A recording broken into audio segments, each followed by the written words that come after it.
Warren Buffett कहते हैं कि लिकर, लेडीज और लेवरेज, ये 3 L एक अच्छे खासे स्मार्ट इंसान की लाइफ को झंड कर सकते हैं और पूरी तरीके से बर्बाद भी। अब पहले 2 L कैसे आपकी लाइफ को बर्बाद कर सकते हैं उन्हें मुझे बताने की जरूरत नहीं है। और लेवरेज यानी उधार, जिससे अमीर इंसान तो अमीर बनता चला जाता है, लेकिन एक मिडिल क्लास इंसान इस उधार की जिंदगी में कुछ इस तरह उलझ जाता है कि उसकी अच्छी खासी लाइफ नरक समान बन जाती है। और सिर्फ यही नहीं, एक मिडिल क्लास इंसान बहुत सी ऐसी फाइनेंशियल मिस्टेक कर रहा है जो उसको एक गड्ढे में गिराया जा रही है, जिससे बाहर निकल पाना नामुमकिन है। तो आज हम 7 ऐसी चीजों के बारे में जानने वाले हैं जो आपको और आपके पैसों को बर्बाद कर रही है और आप अपनी लाइफ को एक ऐसे गहरे कुएं में लेकर जा रहे हो जहां से निकल पाना इम्पॉसिबल हो जाएगा। इसलिए इस वीडियो को एंड तक जरूर देखना, क्योंकि एंड में मैं आपको 4 ऐसे सॉल्यूशन भी बताने वाला हूं जो आपकी लाइफ को झंड होने से बचाएंगे।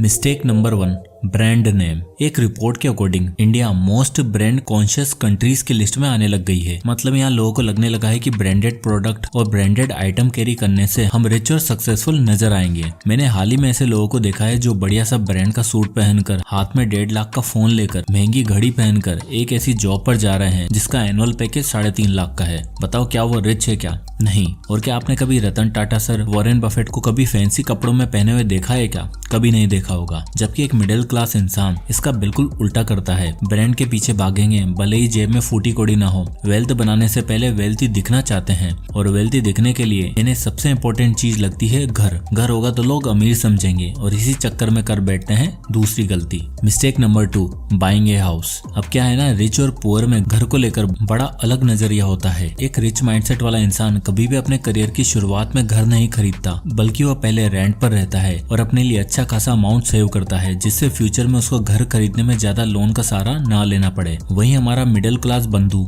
नौकरी लगी, पैसा आना शुरू, अच्छी कमाई हो रही है तो एक काम करते हैं, सबसे पहले घर ले लेते हैं। आगे पीछे कुछ नहीं देखा, बीवी ने बोला और बस अगले दिन फ्लैट बुक करवा दिया। और फ्लैट भी कोई एरा गिरा नहीं, 1 करोड़ का। अरे भाई, तेरा एनुअल पैकेज 12 लाख का है, अभी सेटल हुआ है और शुरुआत में ही 1 करोड़ का घर ले लिया, जिसमें से 75 लाख का लोन। आओ जरा देखते हैं कि अगर 75 लाख का लोन लेता है तो कितना पैसा पर मंथ उसे EMI में देना पड़ेगा। अब इस EMI कैलकुलेटर में देखो, आपने 75 लाख का होम लोन लिया 9% के इंटरेस्ट रेट पे और 15 साल तक के लिए लोन लिया, तो आपको हर महीने 76,000 की EMI पे करनी पड़ेगी और टोटल पेमेंट बन जाएगा 1,37,00,000 रुपए, जिसमें से 62 लाख तो सिर्फ इंटरेस्ट अमाउंट है, यानी आपके महीने की सैलरी है 1 लाख रुपए। और अगर उसमें से आपने 76,000 का होम लोन की EMI में दे दोगे तो घर का खर्चा कहाँ से चलेगा? और सेविंग और इन्वेस्टिंग तो भूल ही जाओ। अब ऐसे में मिडिल क्लास सोचता है कि यार 76,000 सिर्फ EMI में चला जाएगा तो बाकी खर्चे कहाँ से होंगे, इसलिए वो लंबे समय के लिए लोन लेता है, जैसे कि 20 साल। अब इस EMI कैलकुलेटर में देखो, अगर आप 75 लाख का लोन 20 साल के लिए लेते हो तो अब आपकी EMI बनेगी 67,000 रुपए। अब आप देखो, EMI तो घट जाती है, हमारा मिडिल क्लास इंसान भी मान जाता है और डील डन कर बैठता है। फिर लॉन्ग रन में ये नहीं देखता कि ये इंटरेस्ट वाला अमाउंट टोटल लोन अमाउंट से भी ज्यादा हो चुका है और अब 75 लाख के बदले 1,62,00,000 चुकाने होंगे।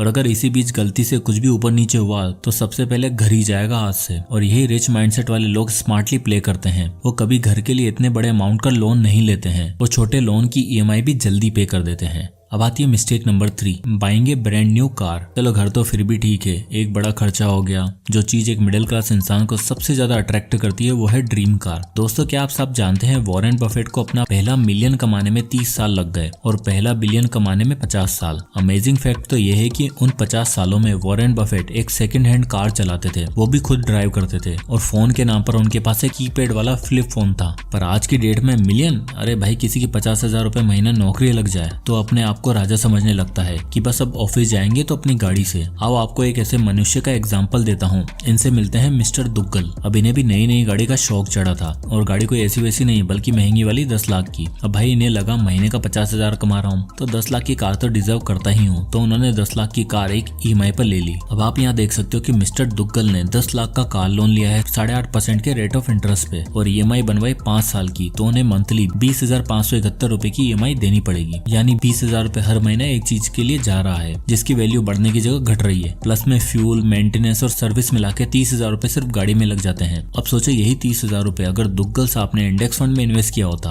जैसे इस कैलकुलेटर में देखो, अगर वो 30,000 रुपए महीने की इन्वेस्टमेंट 12% के रिटर्न पे 5 साल तक करते हैं तो उसकी टोटल वैल्यू हो जाएगी 24,74,000 रुपए। और इन 24 लाख में से 10 लाख की गाड़ी भी आ जाती और 14 लाख एक्स्ट्रा बच भी जाते जिन्हें वो वापस इन्वेस्ट कर सकते थे। पर अफसोस दुग्गल साहब तो कम स्मार्ट निकले। पर हम पुअर और मिडिल क्लास लोग लोगों की गलतियों का कोई ठिकाना ही नहीं होता। जिनके पास घर गाड़ी नहीं होती उनके पास होती है लॉयल्टी। लॉयल्टी नहीं समझे? आओ समझाता हूँ। अब आती है mistake number 4, don't be A loyal customer. Next common mistake है बीइंग लॉयल। अरे नहीं, अपने पार्टनर से नहीं बल्कि अपने ब्रांड और अपने OTT सब्सक्रिप्शन से। एक रिपोर्ट के अकॉर्डिंग इंडिया में टोटल 424 मिलियन OTT यूजर हैं, जिसमें से 119 मिलियन पेड यूजर हैं। देखो यार, मैं समझता हूँ एंटरटेनमेंट, एक्साइटमेंट सब जरूरी है, पर जरा एक बार ठीक से चेक करो कि लास्ट ईयर आपने OTT प्लेटफॉर्म के सब्सक्रिप्शन के लिए कितना पैसा लगाया और कितना सही से यूज किया। चलो OTT छोड़ो, कितने सारे ही ऐसे लोग होंगे जिन्होंने साल भर की जिम मेंबरशिप ले ली होगी और मुश्किल से 4 महीने भी नहीं गए होंगे। अरे भाई, जब 4 महीने ही जाना था तो 1 महीने का ही सब्सक्रिप्शन ले लेते, फ्री फंड में 8,000 देकर आ गए।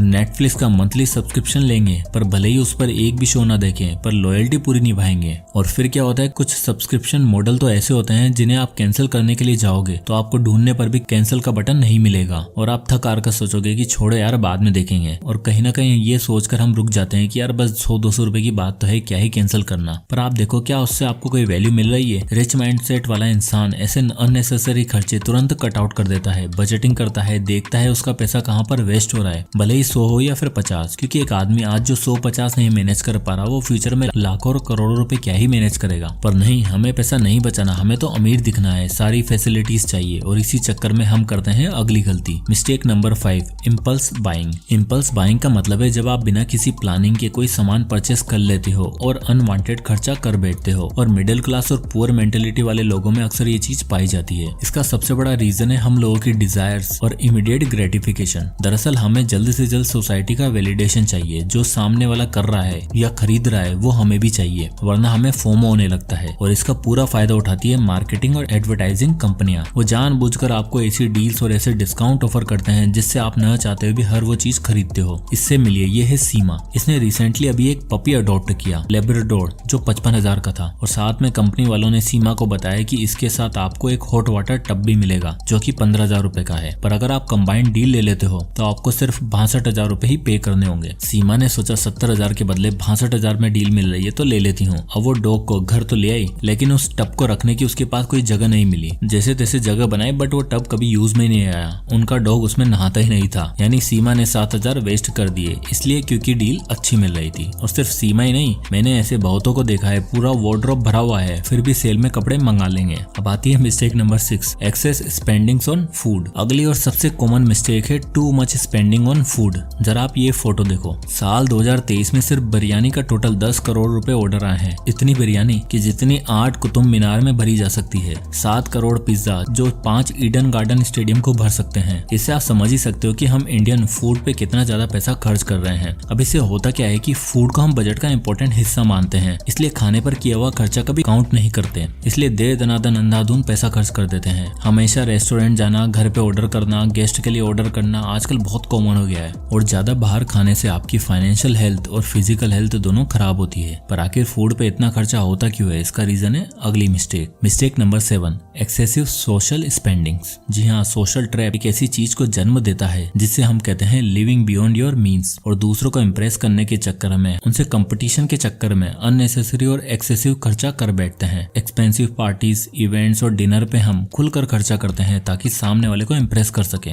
देखो यार, ये सब एट द मोमेंट तो आप बहुत अच्छा लगता है, पर इसका तमाचा तब आपके ऊपर पड़ता है जब आप अपनी सेविंग्स को देखते हो। और तो और सोसाइटी को दिखाने में, अपने पार्टनर को इम्प्रेस करने में इतना खर्चा कर देते हैं कि बाद में खुद ही स्ट्रेस में आ जाते हैं, क्योंकि अब आपने उनके मन में अपनी एक इमेज बना ली है तो उससे नीचे कुछ भी नहीं चलेगा। और यही रीजन है कि वो बंदा बार बार इसी गलती को दोहराता है। भाई देखो, खर्चा औकात के हिसाब से करो। इन जगहों पर खर्चा करने से अच्छा वेल्थ बिल्डिंग पर ध्यान दो और कुछ सस्टेनेबल बनाओ, क्योंकि एक टाइम के बाद सब छोड़ जाएंगे, लेकिन आपकी बनाई हुई वेल्थ हमेशा आपके साथ रहेगी। चलो ये तो हुई गलतियां, बता भी दी, आईना भी दिखा दिया, एंड आई एम श्योर कि 7 में से 3 या 4 मिस्टेक्स तो आप करंटली कर ही रहे होंगे। पर क्या इससे बचने का कोई सोल्यूशन नहीं है? क्या हम बने ही इन गलतियों को करने के लिए हैं? So the answer is no. अब जब प्रॉब्लम है तो सोल्यूशन भी होंगे। तो आता है solution number 1, avoid debt accumulation. देखो यार, एक छोटा सा छोटा इंसान भी तब रिच बन सकता है जब उसके सर पर कोई कर्जा ना हो। इसलिए जितना ज्यादा हो सके आपको डेट अवॉइड करना है। हम सोचते तो हैं कि क्रेडिट कार्ड से, EMI से हमारा काम आसान हो जाएगा, पर असल में ये हमारी फाइनेंशियल फेलियर का सबसे बड़ा कारण बन जाता है। आप देख ही सकते हो, इंडिया में इस समय 14.9 ट्रिलियन का कंज्यूमर लोन है। यानी हम लोग बिना कुछ सोचे समझे लोन का यूज कर रहे हैं, जो हमारे लिए आगे चलकर बहुत बड़ी प्रॉब्लम साबित हो सकता है। इसलिए जितना हो सके डेट का यूज कम करो। हाई इंटरेस्ट रेट के डेट को अवॉइड करो।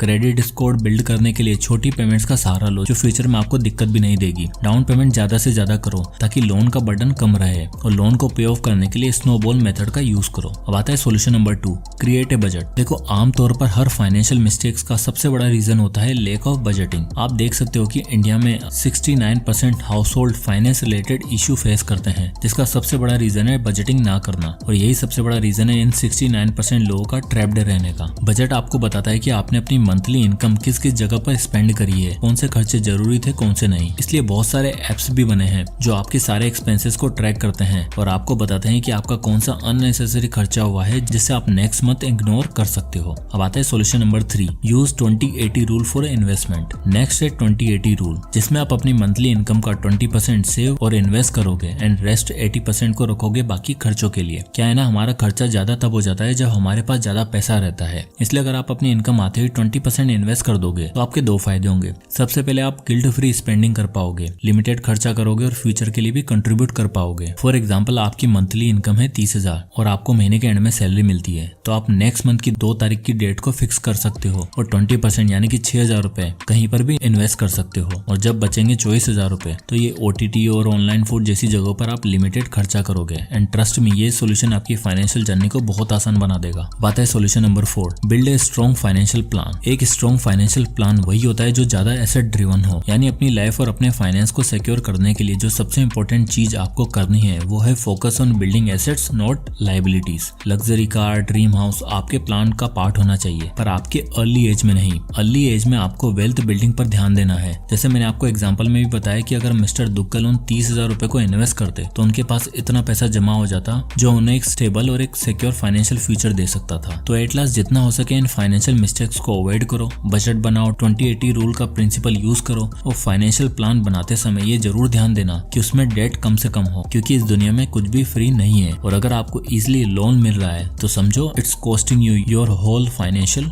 फ्यूचर। तो आई होप कि इस वीडियो से आपको कुछ वैल्यू मिली होगी। वीडियो पसंद आया हो तो लाइक करें और ज्यादा से लोगों तक शेयर करें और इसी तरह के वीडियोस के लिए चैनल को सब्सक्राइब करना ना भूलें। तो मिलते हैं नेक्स्ट वीडियो में, तब तक के लिए जय हिंद।